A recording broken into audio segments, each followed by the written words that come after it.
The television screen is the retina of the mind's eye. Therefore, the television screen is part of the physical structure of the brain. Therefore, whatever appears on the television screen emerges as raw experience for those who watch it. Stop it! Stop it! Stop it! Stop it! Stop it! Stop it! Stop it!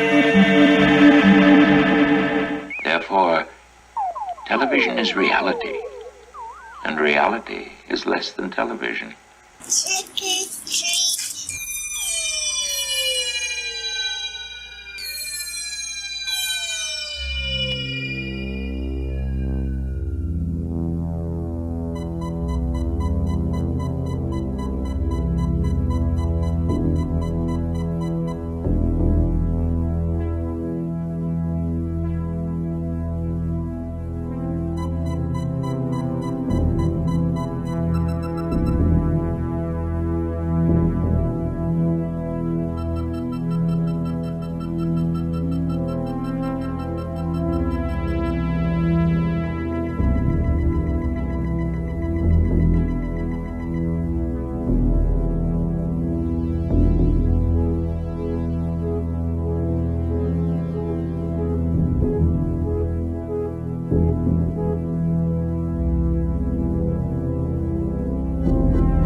What strange creatures are lurking in the night? Ah, skull face, mummy face too. Oh, ghoul face. What a frightful sight. Yes, Mom, this Halloween your kids can have fun creating their own scary disguise with Kooky Spooks makeup. They just smear it on. When the makeup dries, it cracks to make them look really old and ghoulish. Add in the sheet and the costume's complete. Kooky Spooks makeup kits, 6 frightening disguises to choose from.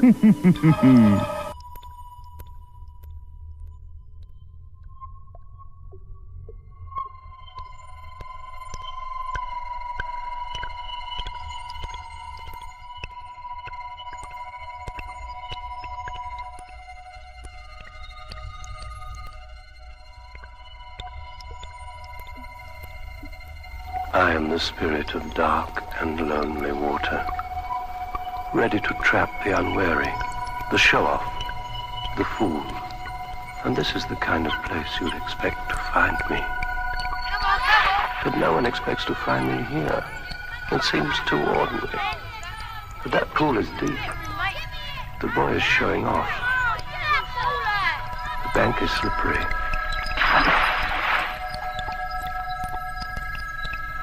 The show-offs are easy, but the unwary ones are easier still. This branch is weak, rotten. It'll never take his way. Only a fool would ignore this, but there's one born every minute.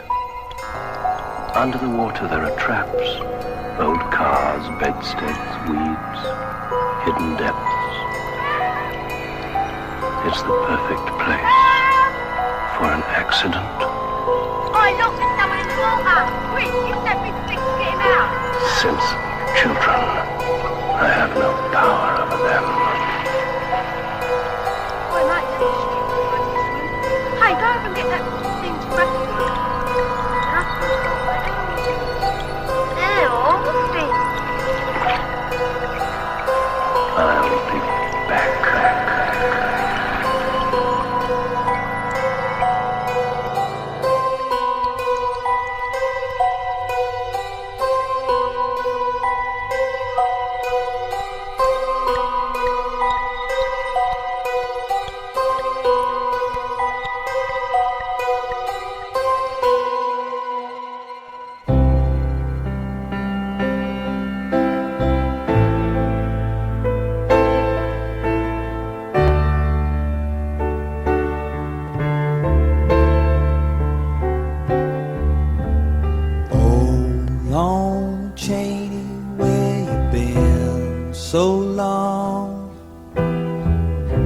Sit right down and let me sing you a song.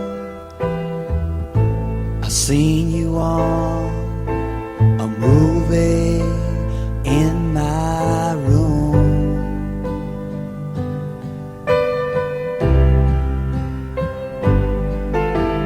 Oh, Lon Chaney with the velvet touch, silver dagger in the black man's crutch. Now's the time to come out from your tomb.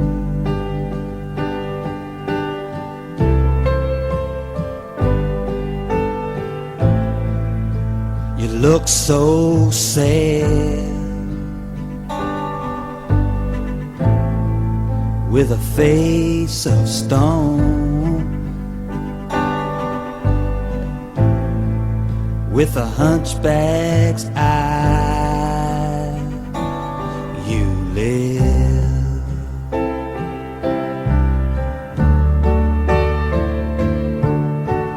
Oh, Lon Chaney with the velvet touch, a gypsy woman that you love so much.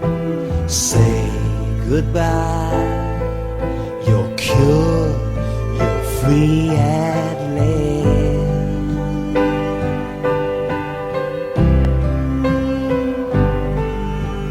Oh, Lon Chaney, what's to hold you back?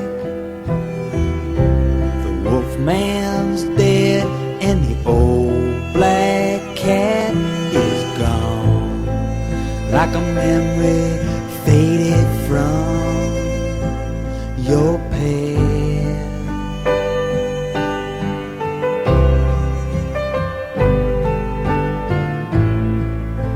You look so sad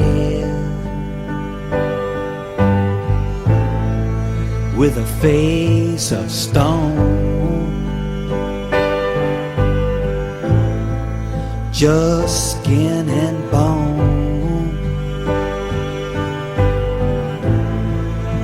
You're all alone with a hunchback's eye. You live.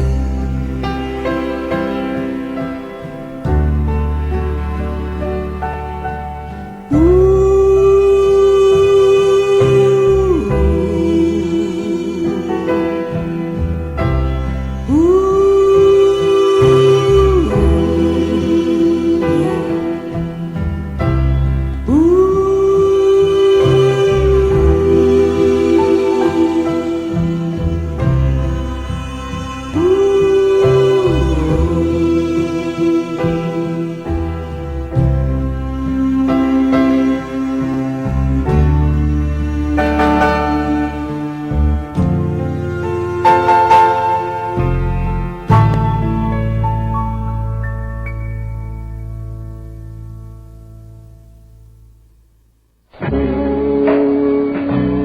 Welcome, ladies and gentlemen, to the baronial halls of Castle Brigantine.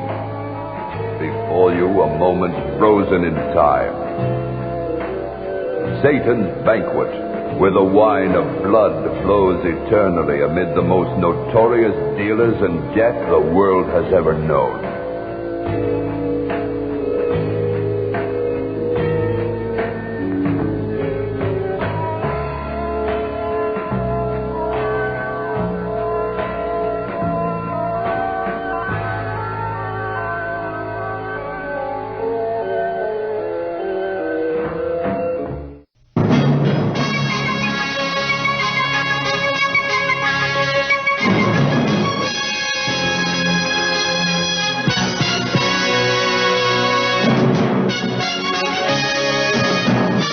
Welcome to Coming Attractions. The female butcher!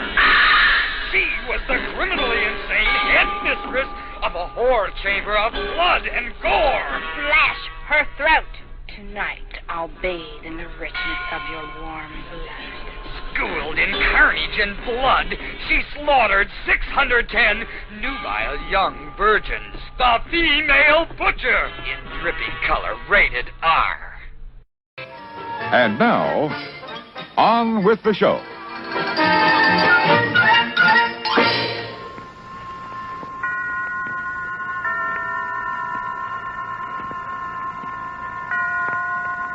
Roma Wines presents Suspense.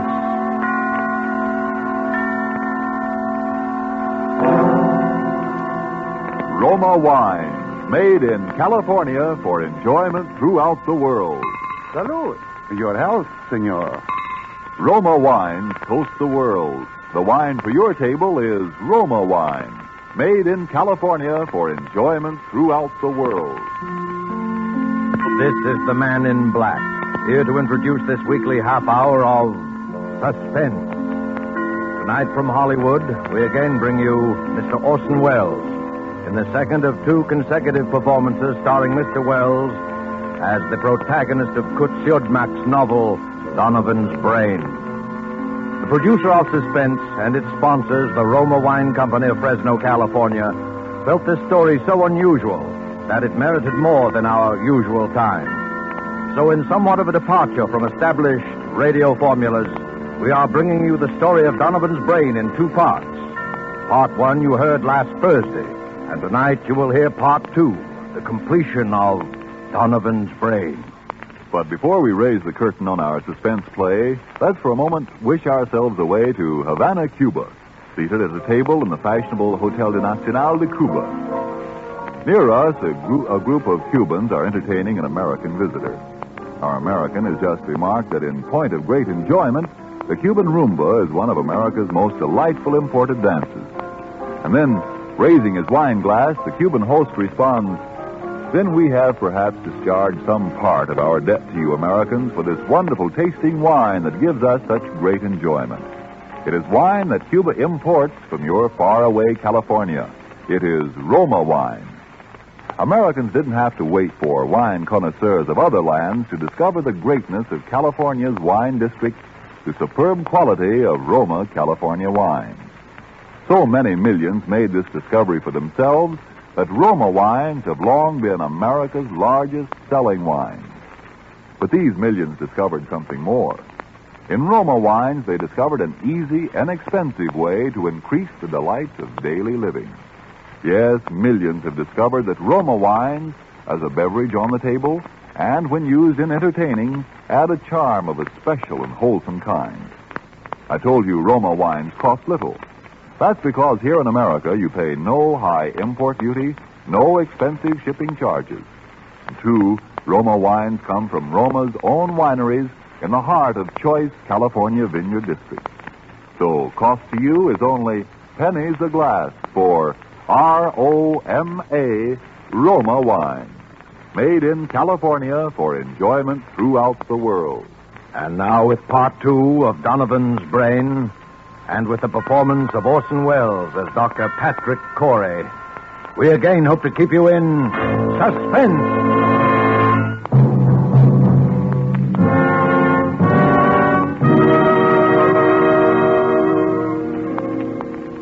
As I sit now outside my laboratory door writing, under the heading Experiment 87, this final entry in my casebook, I know that these are the last words I shall ever write upon this earth. For those who seek some explanation, I refer them simply to this casebook. Let them read it carefully. Perhaps they may then in some measure understand, if not condone, the awful circumstances under which I have been driven to the most appalling crime against God and nature that it has ever been the fate of mortal man to perpetrate.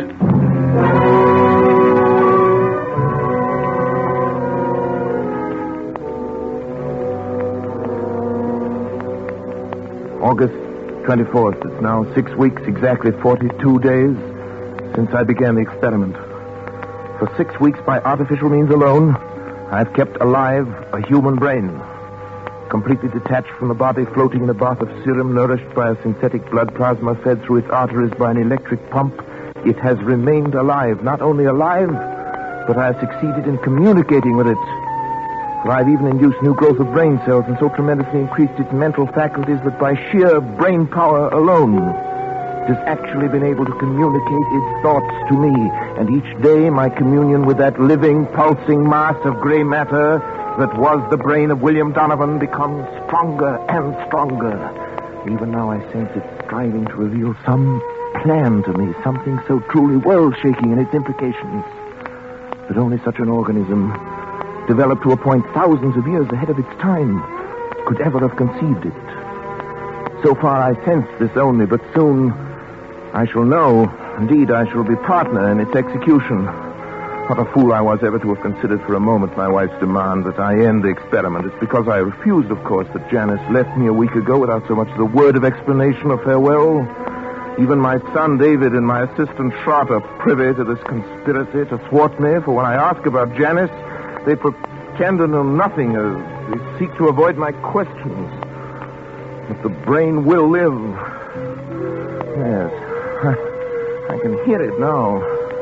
Its delta waves quite audible over the amplifying system I've arranged for it. Almost as though it were calling to me, trying to speak to me. The brain will live.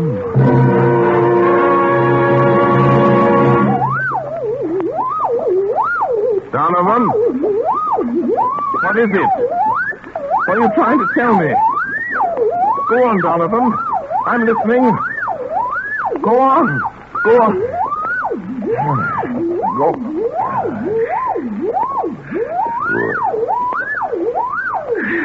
Sure.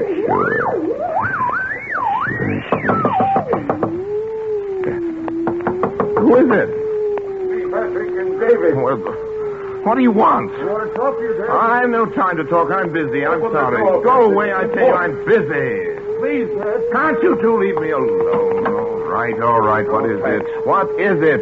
Patrick, won't you come into the study with us for a few minutes? What have you got to say and say right here? You know I can't leave the laboratory. Dad, it's only that, well, we wanted to talk to you in private. Well, don't tell me that you're afraid of this poor mass of brain cells here. It's not that, Dad, but Well, never mind, David. At least turn that thing off then, will you, Patrick? What difference would it make? It could still hear, couldn't it? Well, what is it then? Well, it's about Mother. So, she put you up to this, did she? I thought the truth had come out sometime. Dad, listen. She's trying to stop this experiment from the beginning. She thought she could blackmail me into quitting by leaving me, and she still does. Now she's using you as a go-between. Patrick, listen a minute, won't you? Enough. We haven't heard a word from Janice. We don't even know where she is. That's what we've come to talk to you about. Oh, have you? Well, how could I know where she is? Well, because you were the last person seen with her, Dad. I was. Don't you remember, Patrick? You took her into town with you. You wouldn't tell any of us why. Yes, of course. The moment I've forgotten. But what of it? Well, don't you remember what happened then? Of course I remember. She left me, that's all. Well, where, Dad? Where did she leave you? Well, what were you doing? I don't know. We were in some big public building, City Hall, courthouse, taxis and something. Next next thing I knew, she'd simply disappeared. Is that all? Didn't she say anything? Didn't she at least tell you why she was going? I remember what she said. It's been a week or more. I've hardly slept. You know, I've been working night and day. Yes, that's just it. What do you mean by that? Patrick, you say this. The brain communicates with you, tells you things about its past life, suggests thoughts. Yes, Well, if the brain can make you think of things, mightn't it also be able to make you forget things? You're out of your mind. Dad, are you sure? Are you sure you don't know what's happened to Mother? No, I tell you, no, I don't know. Patrick, don't you see what you might have done? For heaven's name, stop now while there's still time. Get out of here. While there's still time to help Janice, if there is. While there's still time to help yourself. Shut off the current. Let the brain die. Kill it, Patrick. Kill it. Get out, both of you. Get out. Get out.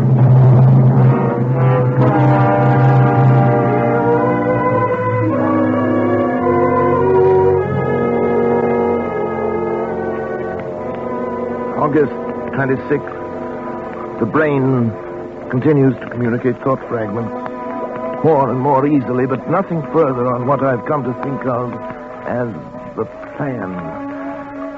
I'm now sleeping a great deal, but my dreams are becoming increasingly troublesome, although I'm at a loss to analyze them. Most frequent is a sort of vast cosmic ballet presided over by the colossal figure of a young man whom I seem to recognize, yet I never see his face. It's as though the entire population of the Earth were moving past him in review at his command.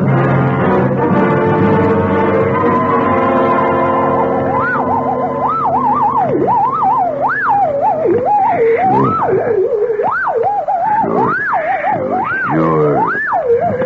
Now. Do it now. Now. Sure now. Help me, someone! Stop! Let go, David! Had to, Dad. Never mind. Now, he'll help me with a shot. He's fainted. No, David, don't let him. It's all right now. Here's a glass of water. What's the matter? You're trembling all over. You're looking at me that way for you. Look, I'm frightened out to death. Dad, you... What happened to you? Anyway, I came and found you on the floor with your hands around your own throat. Sad been for me. Why's your luggage all packed? I was going to leave. Leave? In the middle of the night? Why? Because the fuse box has been opened. It was you, Schrott. You were going to shut off the current. You were going to kill the brain. Patrick, you tried to strangle me. What?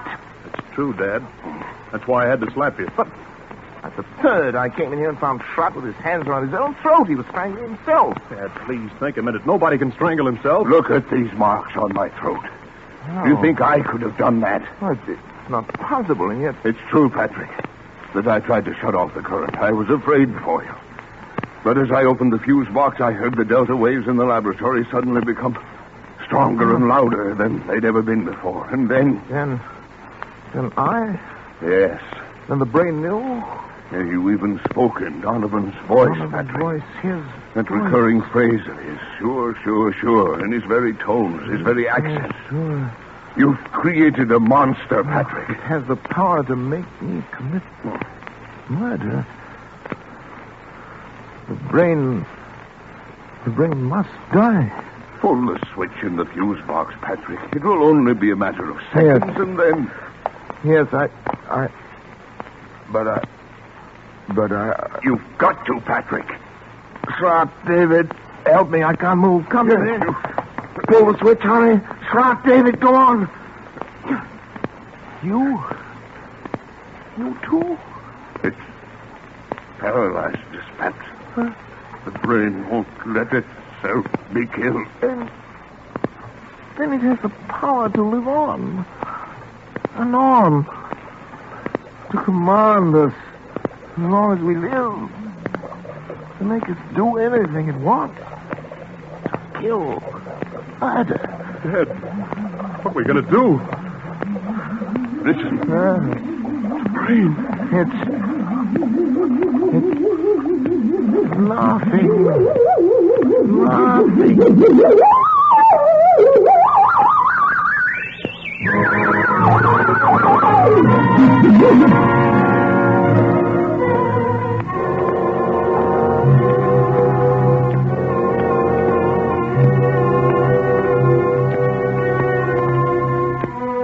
September 7th. Trot has left. He had to, of course, for his own protection, if nothing else. Before he left, he swore to eternal secrecy. He's going to try to find Janice. The very thought that any harm might come to her through me is enough to drive me almost mad. As for David, although he's strong enough to prevent any untoward accidents, I don't know. He's volunteered to stay with me. He'll sleep at night behind locked doors. We must devote every faculty we possess together and independently to finding a way of destroying the brain. Perhaps while it sleeps.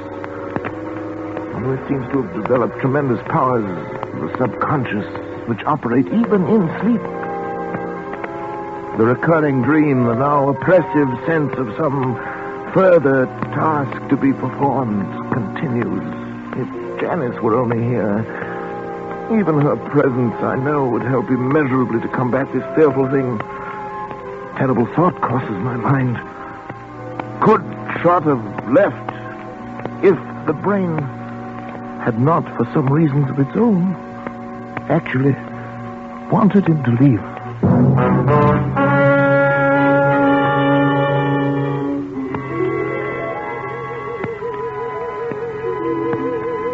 September 10th.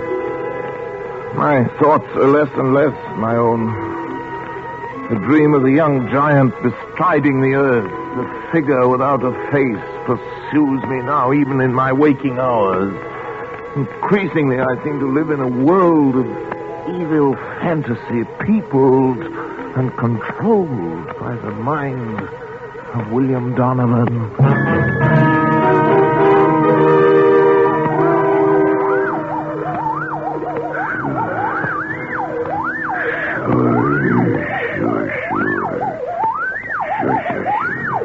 Not much time, but time enough. Time enough. Sure. Time enough. Sure. Hello? Who is it? Patrick? Oh. Janice, my darling. Janice. Hello, Patrick. Sweetheart, darling. How are you, Patrick? Oh, I'm well enough. But Janice, where have you been? Where have I been? Yes, we had no idea. I've been half crazy worrying about you. Did Trot finally find you? Yes. Trot found me. Janice, why did you leave me that day? Why didn't you at least tell me? Where did you go down here? I was with friends. Well, did Trot tell you anything? No, nothing special. Well, Janice, I know I haven't been a very good husband these last months. I haven't been very kind or very considerate or even civilized. I haven't been myself, Janice. I know, Patrick. My poor darling. If you'd only known how I missed you after you left, how I needed you. I need your help, Janice. I know, Patrick. Terribly. I came back to help you. But what? Where's David? He's asleep in the next room. That is, lately he's tried to make it a point to sleep only when I didn't. Tried to keep an eye on things. Patrick, I'm going to help you. Oh, darling. All I can. Any way I can. But first, I want to take David away. David? Why? Because I don't think it's good for him to be here. No? I don't think that you... Patrick, I don't want to torment you. It's only that perhaps we can find a way if we know all the facts. What, Janice? Don't you know, really, where I was? No, how could I? Don't you remember where you took me? Where I took you? I don't... You took me to a psychiatric clinic.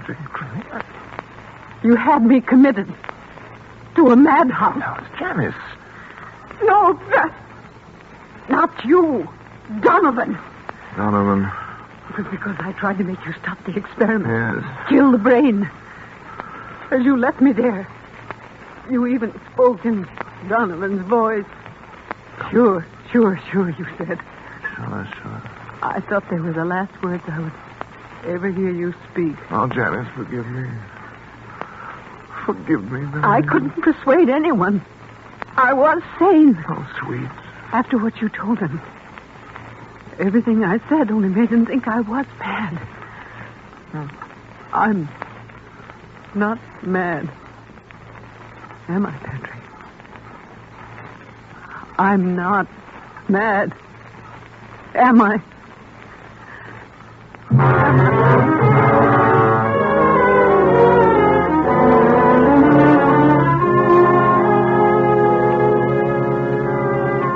Janice will be gone for some 3 hours. I've sent her into town for Dr. Zanger, the psychiatrist. Maybe he can help, but now suddenly I'm overcome with the thought of the humiliation I shall have to suffer when other medical men become aware of the position I'm in. It'll be the end of my career and my reputation, all my hopes. Folly to think that Zanger would keep it to himself, indeed. He'd have no right to. I can bear it if I must, but another way, a possibility occurs to me, and I've been thinking it over. There's no harm in trying it in any event. I must try. I have 3 hours.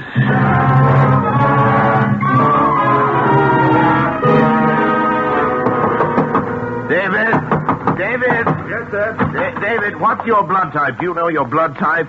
Matter of fact, I don't think I do. Why?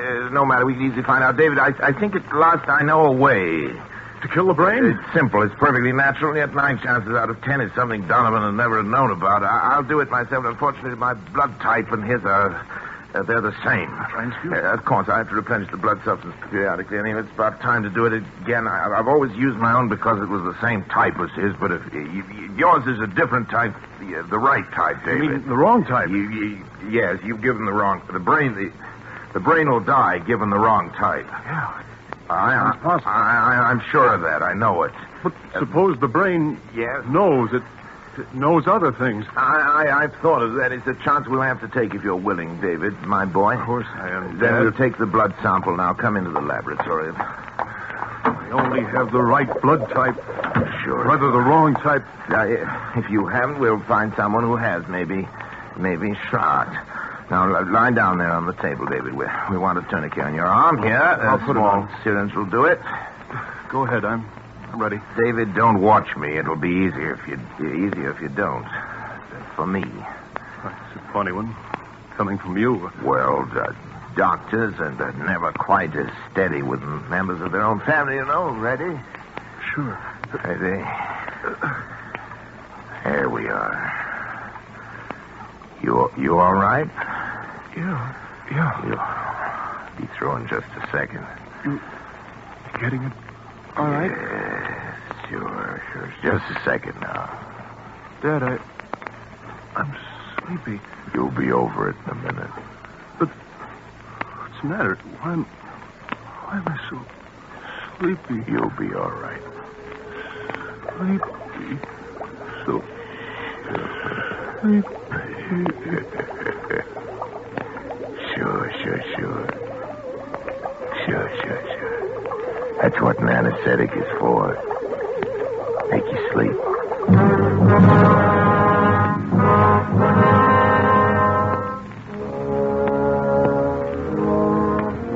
I was somewhat surprised to find the instruments sterilized, already laid out, but I worked more rapidly and skillfully than ever before in my life, I think. I made an incision just below the hairline, laying back the scalp as far as the base of the skull. I trepanned the cranium at 2-centimeter intervals, working back and downwards to the upper edge of the occipital bone. With the Geely saw, I cut through the connecting bone structure and removed the entire top of the cranium, placing it in saline solution to preserve it. I made a semicircular incision in the dura mater, laying it to one side, exposing the brain. As I dissected out the facial, auditory, and pneumogastric nerves to free the medulla oblongata, I became conscious of an insistent clamoring, something like a mounting hysteria in the distant reaches of my mind. Almost as strong as the irresistible compulsion that drove me on.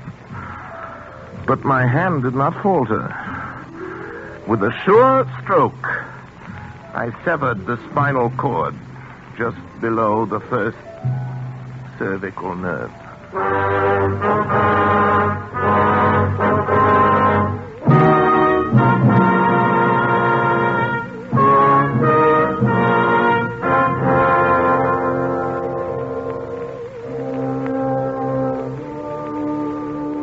As I make this last entry with that awful guilt upon my soul, even now I cannot fully comprehend how it has been possible for any man, by mortal or immortal means, to be driven to such a crime. Even the divinity himself did not demand of Abraham that final sacrifice of expiation when he, with his only begotten son, ascended the Mount of Olives. Perhaps Schrott is right. Perhaps there is indeed in man some spark of the divine that will elude our test tubes and our laboratories until the end of time. Perhaps that is the one thing that even Donovan did not foresee. I only know that at the instant my son died under my own hand, I was set free. At that instant, I saw and understood for the first time that monstrous plan born in the brain of William Donovan, of which I was to be the instrument. It was the plan I had glimpsed but never grasped in the recurring dream. Donovan did aspire to the domination of the world. And with those tremendous mental faculties that I myself had given him, it was literally within his power to become the absolute ruler of all mankind. Only one thing was lacking, a young, strong body into which those ever-growing brain cells could graft and affix themselves to live on, and on perhaps for centuries. He chose the body of my son, and now, my son, at last too late. I am free to destroy this foul thing of my creation. I know it as surely as I know that my own life must be forfeit. And the brain also knows. I can hear the disturbed, erratic oscillations of the delta waves coming through the laboratory door. But there's no room left in me now for fear. I shall take the 6 steps from the desk where I'm writing this across to the laboratory door. How often I've taken them in happier times. I shall open the door, close it behind me for the last time, and write finis to the mortal life of Patrick Arthur Corey and the brain of William Horace Donovan. May others learn from the record I leave here the lessons I've learned so bitterly and profit by them. And for the things that I have done, may God have mercy on my soul.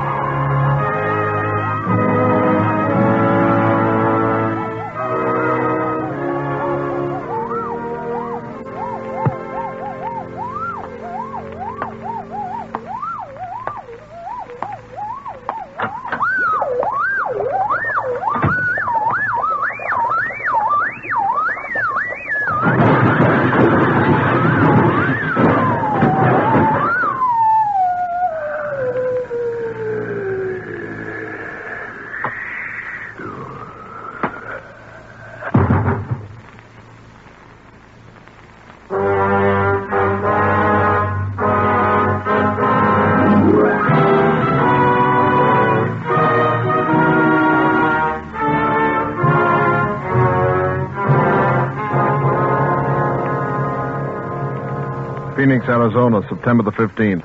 The bodies of Dr. Patrick Arthur Corey and his son David were found in Dr. Corey's own laboratory early today. Young Corey had apparently died on the operating table as a result of a delicate brain operation performed by his father. In the case of Dr. Corey, medical authorities gave as their opinion that he might have died of shock as a result of the unsuccessful operation on his son.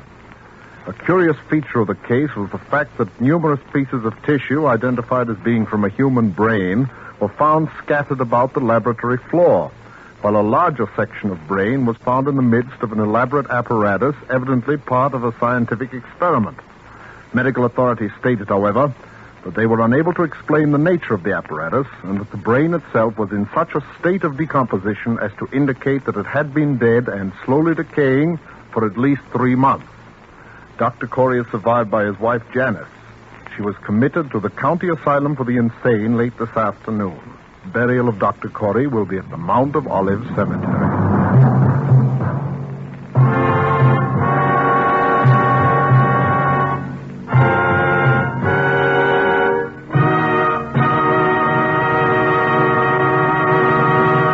And so closes Donovan's Brain, Part 2, the completion of 2 half-hour presentations of Kurt Siodmak's story, presenting Orson Welles as star of Suspense. Suspense is produced and directed by William Spear. Did you know that these Roma Wine suspense dramas are setting a record for the millions of delighted listeners they are attracting? We want you to feel that by tuning in the Suspense program every week, you can count on real radio enjoyment. Well, in even more dramatic style, the popularity of Roma wines is also record-breaking, because Roma wines are by far America's largest selling wines.